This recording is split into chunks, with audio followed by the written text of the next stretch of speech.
Hello everyone, welcome to the VIP डोसेप, जहां मिलते हैं आपको एग्जाम रिलेवेंट कंटेंट। काफ़ी दिनों से काफ़ी स्टूडेंट्स ये क्वेश्चन पूछ रहे हैं कि क्या मुझे एसबीआई पीओ का फॉर्म अप्लाई करना चाहिए या नहीं, क्योंकि इस पर काफ़ी कुछ चेंजेस देखने को मिले हैं एसबीआई पीओ के। अब एग्ज़ाम पैटर्न काफ़ी चेंज हो गया है और साथ में वैकेंसी काफ़ी डिक्रीज हो गई है।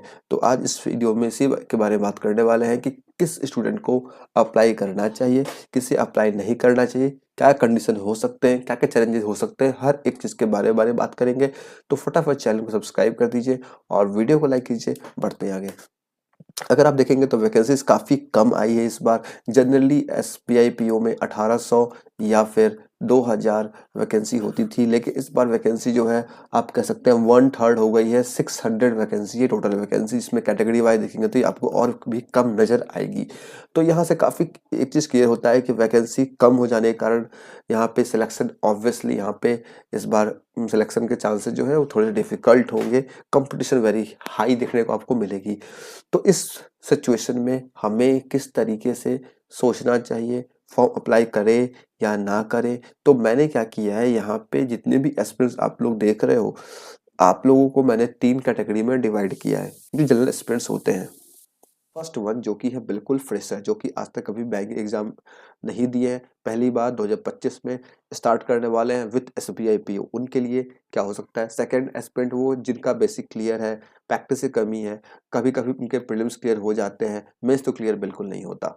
थर्ड एस्पिरेंट वो है जो कि पहले भी एग्जाम दे चुके हैं, प्रीलिम्स भी क्लियर किए हैं, मेंस भी क्लियर किए हैं, किसी कारण सिलेक्शन नहीं हो पाया, कट ऑफ से मार्क्स कम रह गए, मेंस में अच्छे स्कोर नहीं आ पाए, या फिर मेंस में थोड़े से नंबर से उनका रह गया, ऐसे एस्पिरेंट्स। तो यहाँ पे तीनों कैटेगरी के बारे में मैं बारी बारी से बात करूंगा, ताकि जिस कैटेगरी में आप फॉल कर रहे होगे आप एज्यूम करना, उन कैटेगरी के उसको फोकस करना, जो मैं बताऊंगा समझने की कोशिश करना, जो कि आपको हेल्प करेगी इस डिसीजन को लेने में कि आप यहाँ पे एसबीआई पीओ को आपको फॉर्म फिल करना चाहिए या नहीं करना चाहिए। स्टार्ट करते हैं नंबर 3 से। जिन्होंने पहले भी एग्जाम दिया हुआ है, डिफरेंट डिफरेंट एग्जामिनेशन जो 2024 में डिफरेंट एग्जाम्स हुए हैं आईबीपीएस के, वो सब आपने दिया है, लेकिन किसी का सिलेक्शन नहीं हो पाया। तो मैं बोलूँगा सिंपल आपको, यस आपको एसबीआई पीओ जरूर अप्लाई करना चाहिए, लेकिन क्या-क्या कंडीशंस होंगी, क्या-क्या चैलेंजेज होंगे, इसके बारे में डिस्कस हम लोग आगे करने वाले हैं। टाइप 3 वालों के लिए भी, क्योंकि कुछ चैलेंजेज जो होंगे कॉमन होंगे टाइप 1, टाइप 2 के लिए भी, तो एक बार डिस्कस कर लेंगे चैलेंज के बारे में। तो अगर अ, आप पैशनेट हैं एसबीआई पीओ के लिए, डेफिनिटली इंडिया की नंबर 1 बैंक है और वहाँ पे जॉब करना काफ़ी प्रेस्टिजियस है। ज़रूर आपको ये फॉर्म फिल करना चाहिए और प्रिपरेशन शुरू कर देना चाहिए। अब बात करते हैं टाइप 2 कैंडिडेट्स की। वो ऐसे कैंडिडेट्स हैं जिन्होंने कुछ-कुछ एग्ज़ाम दिए हैं, लेकिन प्रीलिम्स भी कभी क्लियर नहीं होता, कभी क्लियर हो जाता है, मेंस तो क्लियर हुआ ही नहीं आज तक। तो ऐसे एस्पिरेंट्स के लिए क्या हो सकता है? तो आपके लिए यस भी है और नो भी है। अब दोनों किस कंडीशन में यस है, किस कंडीशन में नो है?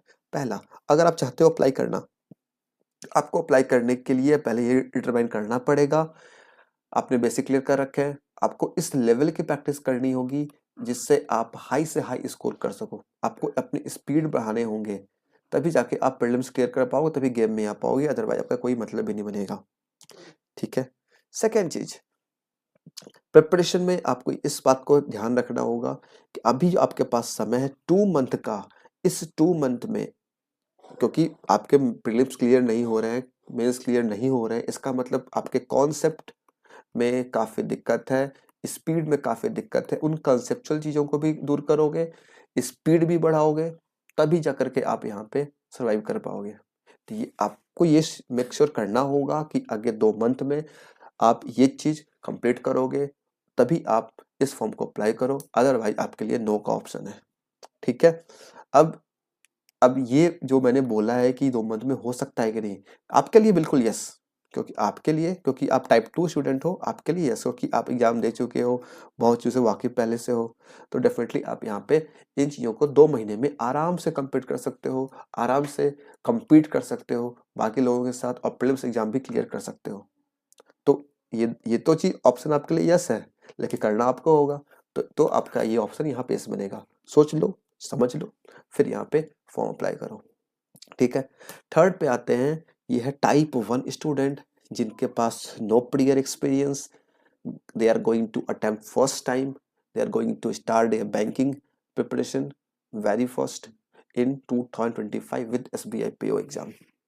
ऐसे एस्पिरेंट के लिए जनरली यहाँ पे उन लोगों का भी सोचना यही होगा कि मुझे नहीं करना चाहिए अप्लाई। नो आंसर आएगा, किसी से आप पूछोगे वो मुझे नो बताएंगे। तो किन सूरतों में आप अप्लाई कर सकते हो, ये इसकी बात करूंगा। जब SBI PO का फाइनल रिजल्ट आएगा तो क्या ये पॉसिबल है कि ऐसे एक भी एस्पिरेंट नहीं हो जिन्होंने फर्स्ट अटेम्प्ट में क्लियर किया हो? काफ़ी ऐसे स्टूडेंट होंगे जिनका पहला अटेम्प्ट था, फर्स्ट अटेम्प्ट था, उन्होंने SBI PO को क्लियर कर लिया। तो बच्चे कहाँ से आएंगे? तो वो बच्चे होंगे जिनके बारे में अभी बात करने वाला हूँ। तो क्या कंडीशन है जिसमें आप अप्लाई कर सकते हो? कंडीशन नंबर 1, आपकी इंग्लिश काफ़ी अच्छी है, आपकी कॉलेज लाइफ में, स्कूल में आपकी इंग्लिश अच्छी है। अच्छे का मतलब क्या है भाई? अच्छे का मतलब पहला, आपकी अंडरस्टैंडिंग अच्छी है इंग्लिश की, मतलब कुछ भी लिखा पढ़ के समझ सकते हो। दूसरा, राइटिंग स्किल अच्छी है, बहुत अच्छी नहीं भी हो चलेगा, आप प्रैक्टिस कर लोगे इस समय में, ठीक है। ये चीज़ आपका मस्ट है, ये 2 चीज़, इंग्लिश की अंडरस्टैंडिंग, राइटिंग अगर अच्छी है तो ये फर्स्ट कंडीशन है, ठीक है। अब बात करें सेकंड कंडीशन की। सेकंड कंडीशन ये है कि आपको इस बात पे बहुत फोकस करना होगा। आपका ना आपका बेसिक क्लियर होगा, ना आपका रीजनिंग के बारे में कुछ पता हो कैसे क्वेश्चंस आते हैं। तो आपको ये मेंटली प्रिपेयर होना होगा कि आप इंग्लिश, क्वांट, रीजनिंग, जीए, इन सब के पूरे सिलेबस को अगले 2 महीने में कवर करोगे, प्रैक्टिस करोगे और उन लोगों के साथ compete करोगे जो पिछले 2 साल से, 3 साल से, 1 साल से बड़े-बड़े एग्जाम देते आ रहे हैं, मेंस तक क्लियर करते आ रहे हैं। इन लोगों से आपका कंपटीशन होने वाला है। तो अगर आप के अंदर ये इच्छा है, आपके अंदर वो भूख है कि आप पहले अटेम्प्ट में क्लियर करो SBI PO को, और इन लोगों को compete करना होगा आपको, उसके लिए आपको इस 2 महीने में हर एक चीज़ करना होगा। इंग्लिश आपकी अच्छी है, प्रैक्टिस करना होगा। क्वांट में आपको जो टॉपिक नहीं आते होंगे, नहीं समझ में, उसको क्लियर करना होगा बेसिक, फिर प्रैक्टिस करनी होगी। सेम काम रीजनिंग में करना होगा। और जीए तो आपको डेली के हिसाब से डेली पढ़ना ही होगा। अगर आप इतना करने के तैयार हो, डेफिनेटली जाओ, अटेम्प्ट फॉर्म को अप्लाई करो, नहीं तो आपके लिए बड़ा सा ऑप्शन है नो, ठीक है। बात समझ में आ गई? तो ये कंडीशंस है, कंडीशन को ध्यान रखना, तभी अप्लाई करना, अदरवाइज कोई सेंस बनता नहीं अप्लाई करने का। हाँ, आपको मन है, पैसा है, ठीक है, फॉर्म भरने में जाता क्या है, कर लो, जाके बैठ के देख लेना, वो तो एक अलग चीज़ है, ठीक है। ये कंडीशन मैंने बता दी है। अब जो मैंने नो का जो ऑप्शन मैंने बताया है टाइप 2 वालों के लिए या टाइप 3 वालों के लिए, इनके नो के ऑप्शन में क्या चीज़ें हैं जो कि नो के अलावा आप कर सकते हैं। अगर आपका आंसर अप्लाई करने में आप डिसीजन ये तो मुझे अप्लाई नहीं करना चाहिए, आपके लिए सबसे अच्छा ऑप्शन है अभी के लिए SBI क्लर्क। ये अप्लाई करो, करीब 13,075 के आसपास, 13,075 कुछ ऐसे ही, 13,000 प्लस वैकेंसी है, लगभग हम लोग कह सकते हैं 14,000 के आसपास वैकेंसी है, ठीक है। तो इसमें अप्लाई करो, यहाँ पे आपके काफ़ी चांसेज होंगे सिलेक्शन के। पेपर का लेवल उतना टफ नहीं है, उतनी वहाँ पे बहुत कॉम्प्लेक्सिटी नहीं है, आप यहाँ पे कर जाओगे। और मैंने आपको बताया है यहाँ पे क्या क्या चैलेंजेस आ सकते हैं टाइप 2, टाइप 1, टाइप 3 सभी लोगों के लिए जब आप प्रिपरेशन करोगे SBI PO की। सबसे पहला चैलेंज जो है उसको जाने से पहले थोड़ा सा पैटर्न देख लेते हैं, क्या बदलाव किए गए हैं। 30 क्वेश्चन आए थे इंग्लिश में, अब उस पे 40 आएंगे। क्वांट में 35, अब 30 आएंगे। टाइम का डिस्ट्रीब्यूशन बिल्कुल सेम रहेगा और टाइम बच्चों को सेलेक्ट किया जाएगा। तो सबसे पहला चैलेंज जो आपका होगा वो होगा प्रीलिम्स को क्लियर करना। तो फर्स्ट चैलेंज जो आपका है वो क्या है? Get selected in prelims examination. कैसे कर पाओगे? सॉल्यूशन देखो, आपको तीनों में बैलेंस परफॉर्म करना पड़ेगा। कैसे कैसे कर पाएंगे? सिंपल सी बात यारो, अभी जो एग्जाम होते थे 40, 35, 45, 30 वाले सेट, उसमें क्या होता था, कट ऑफ जाई थी वो लगभग जाई थी 69 के आसपास, 60 सॉरी 59 के आसपास, 59 के अप्रॉक्स, 2 प्लस माइनस 2 कर लो और क्या, इसी के आसपास कट ऑफ जाती थी आपकी। तो क्या होता था यहाँ पे मैक्सिमम जो बच्चे क्वालिफाई करते थे उनका स्कोर रीजनिंग और क्वांट में 25 के आसपास होता था। 25 मतलब एक मैं एवरेज बता, 22 से लेकर के 22, 90 वाले भी क्वालिफाई कर जाए थे वो अलग बात है, 22 की मान लो 44, इधर 60-20 मान लो। ये देखो बहुत वेरी करता है, बच्चों पर डिपेंड कर जाता है, यहाँ पे वेरी करता था इस तरीके से। लेकिन अब क्या होगा, अब आपका कट ऑफ जो है वो काफ़ी हाई जाएगा, 70, 75, 72 के अप्रॉक्स जा सकता है। पेपर का लेवल सेम रहा तो उससे ऊपर जा सकता है, तो कुछ भी हो सकता है, नो वन नोज। तो इसलिए अब प्रिपरेशन कैसे करना होगा, आपको इंग्लिश में 25 प्लस स्कोर करना होगा, क्योंकि क्वांट रीजनिंग में आप बहुत ज़्यादा स्कोर नहीं कर पाओगे। 25 कर पाओगे, 50, 26 कर जाओगे, 27 कर जाओगे। तो एक एवरेज में मानूँ तो 25 प्लस आपको इंग्लिश में करना पड़ेगा। तो यहाँ पे आपका फोकस बहुत ज़्यादा होना चाहिए, साथ ही साथ स्पीड बहुत मैटर करेगा। तो कैसे करोगे, पहला काम ये करना है, सभी के लिए बता रहा हूँ, टाइप 1, टाइप 2, टाइप 3 तीनों के लिए, क्योंकि जिनका बेसिक क्लियर है वो बेसिक काम नहीं बिल्कुल नहीं करेंगे, टाइप 2 टाइप 3 वाले बेसिक पे काम नहीं करेंगे, टाइप 1 बिल्कुल करेंगे। प्रैक्टिस करना होगा और आपको इम्प्रूव करना होगा। इम्प्रूव मतलब क्या, जो आप पहले थे खुद को इम्प्रूव करना है, अपनी स्पीड को बढ़ाना है, और जो गलतियां हो रही उसको इम्प्रूव करना है, ये आपको करना होगा। तभी आपका मेन हर्डल जो है प्रीलिम्स क्लियर हो पाएगा। सेकेंड चीज,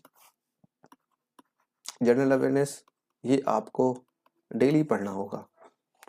पढ़ो, रिवाइज करो, रिपीट करो, ये काम करते रहो। इससे क्या होगा, रिटेंशन पावर बढ़ेगी, आपकी रीडिंग हैबिट बढ़ेगी, जो इंग्लिश में आपको ऑब्वियसली काम आएंगे। साथ में ये काम करो, समझ में आ गया?